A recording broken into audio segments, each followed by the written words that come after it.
Well, good morning, friends. Mark Holmes here, and as always, I want to thank you all for watching, commenting, subscribing, and being part of the Joe Boo Sports Report.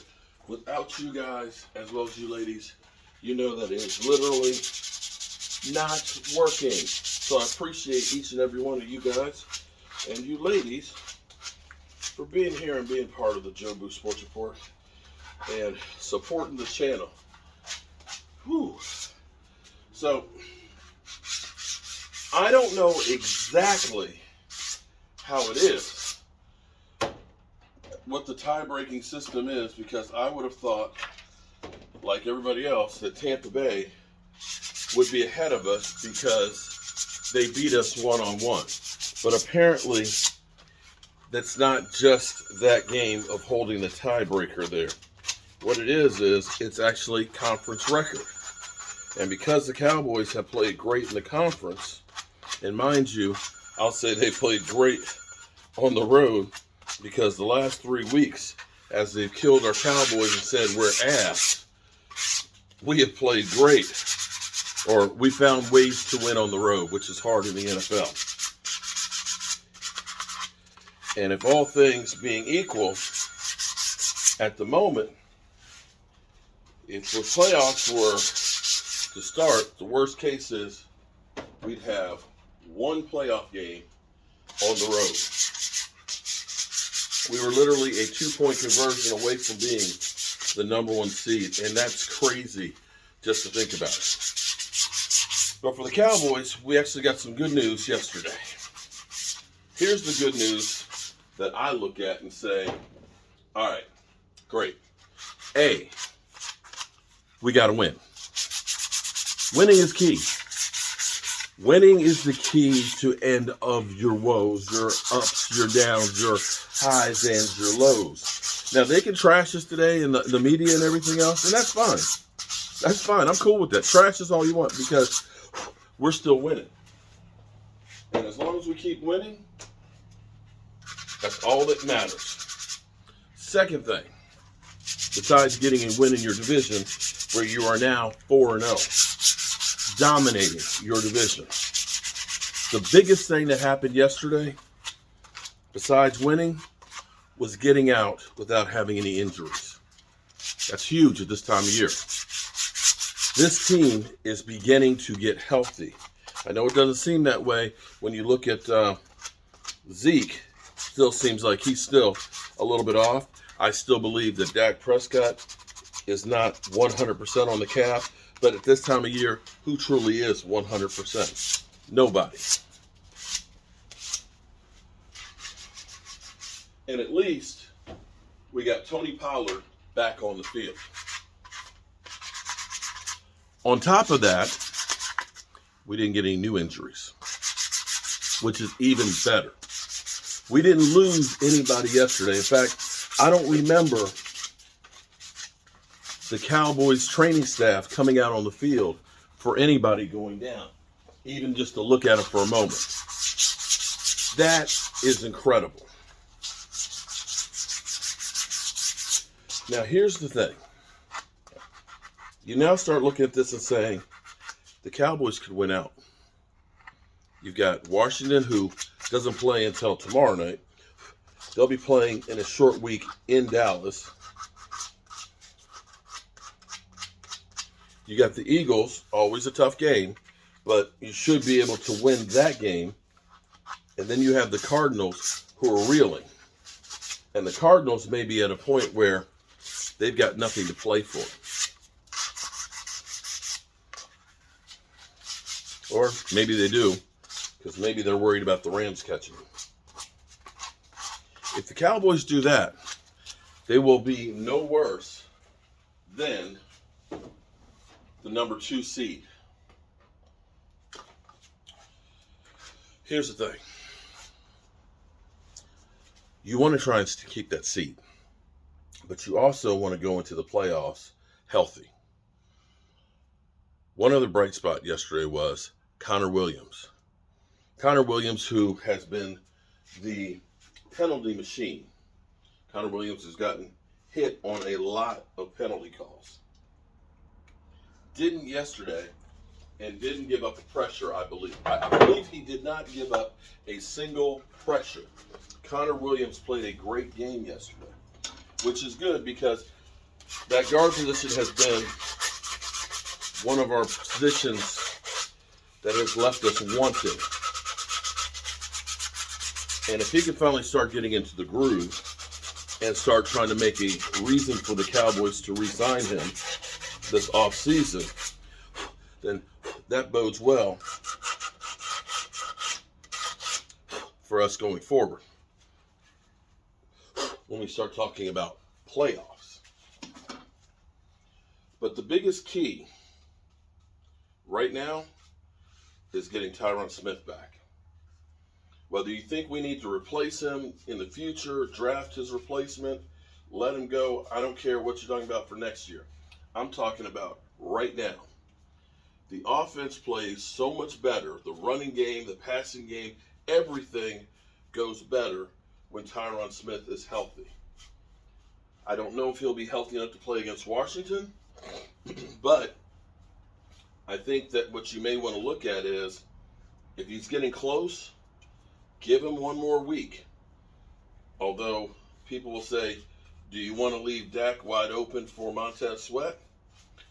Well, that's a consideration that goes into it as well. But if we don't have him healthy for the playoffs, then we got problems. We got big problems there. So it's a delicate balance. It truly is a delicate balance. But a couple of things that can help us along, and y'all can say that you can try and put it all on Dak. I don't care. I mean, you will. It doesn't matter. It doesn't matter what I say. The haters are going to hate anyway. But regardless of that, because I know what's going to happen today, they're going to say, well, Mike Evans went out. Antonio Brown's not there. Tom Brady didn't have his weapons.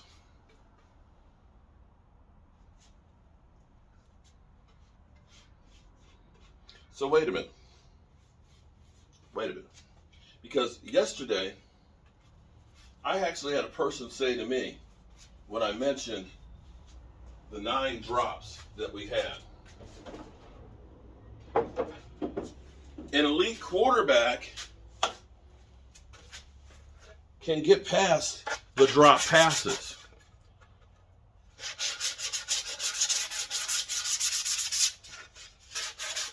Say what? Drops don't matter if you're an elite quarterback. And I'm sitting here thinking, boy, we got some people that really don't understand football at all. You know, when I was at the Hall of Fame, I know a lot of y'all didn't watch that stuff because you don't care about the past. But see, the past, if you don't know where you're going, if you don't know where you've been, you certainly don't know where you're going. And the past is the bridge to the future. And Roger Staubach said something very, very deep at something very, very deep at Drew Pearson's after party. He said, it didn't matter how I passed making those throws if Drew Pearson wasn't catching them. In other words, I can throw the perfect pass. But if we got a stiff out there that keeps dropping them, it doesn't matter. I can't win without the other guys doing their part as well.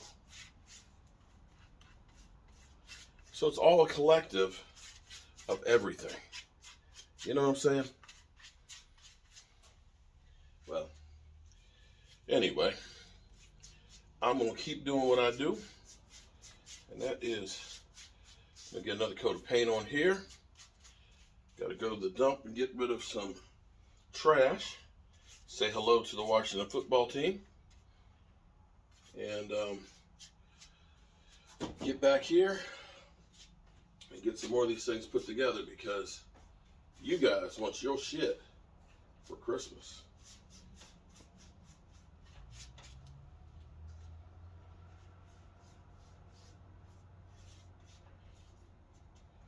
Dallas Cowboys, the number 2 seed. Who would have thought? Going into this season, when they thought that the Washington football team was the class of the division. Yeah, show you right.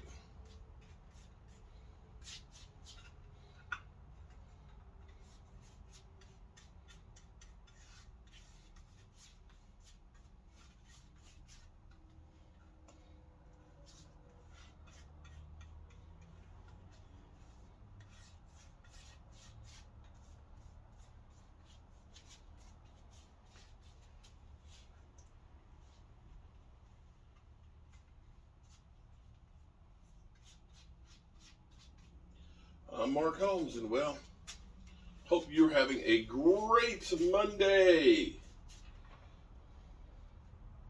Because I know I am. But then again, I have a great day any day that I wake up. I'm just glad to be here.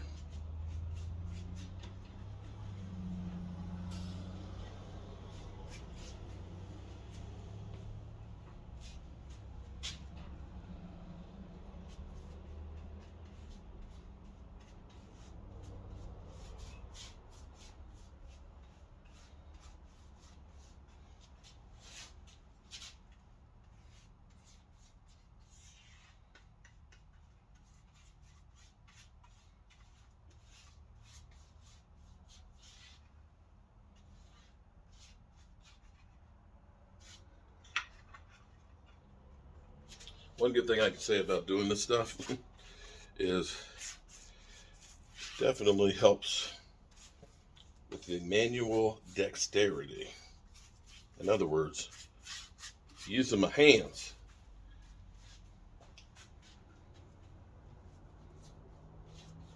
Helps keep the arthritis away.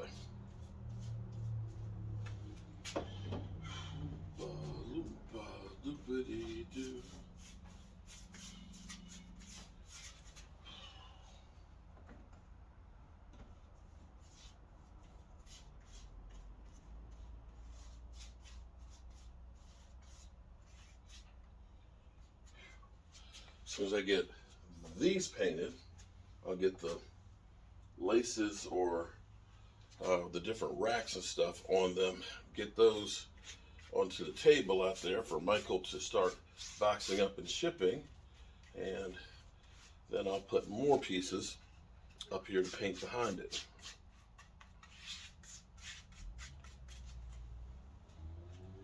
So it's kind of like an assembly line. I've spent the morning, actually, I need to make more hat racks and hoodie racks. So I spent the first part of the morning, I got up, made coffee, and while the coffee was brewing, came out here, put a coat of paint on stuff, went down, shot my video, let that dry, then came in, did all my cutting that I needed to do, and gluing up the other pieces, which are over there, and then take out the trash that's going to the dump, sweep up the dust, let the dust settle, and then I can paint. And while the paint's drying, I can go out, pick up some more materials, go to the dump like I said, and that'll dry without getting anything else on it. So truly, it's learning how to make as much stuff go as possible. And we got something new here too, because Michael, check these out over here. Michael's cousins go to William and Mary, and he wanted to make, they play basketball, basketball racks, hoodie racks. So we're actually going to try and do some basketballs to do something a little different. And when I get my CNC machine in here, I'll be able to actually put the laces, be able to cut those in with the CNC machine into the basketballs for the future, so that way it can get a little bit different look.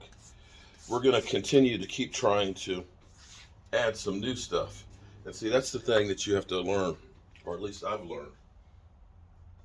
It doesn't matter who you are, how big your company is, or your business. If you cannot evolve and change with the times, you will die. You will get passed by, because the stuff that you were doing, hey, it was great, it was wonderful, but people get bored. Dynamics change. Who would have thought that Blockbuster Video would go out of business? Who thought that Border Books would go out of business? Who thought that newspapers and magazines, hell, that Playboy would no longer publish an actual magazine?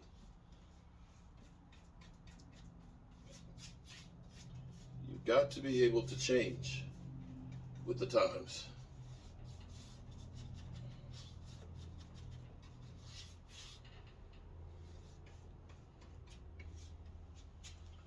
Okay, that's the end of the gray. Now it's time for the blue. The blue. Peace.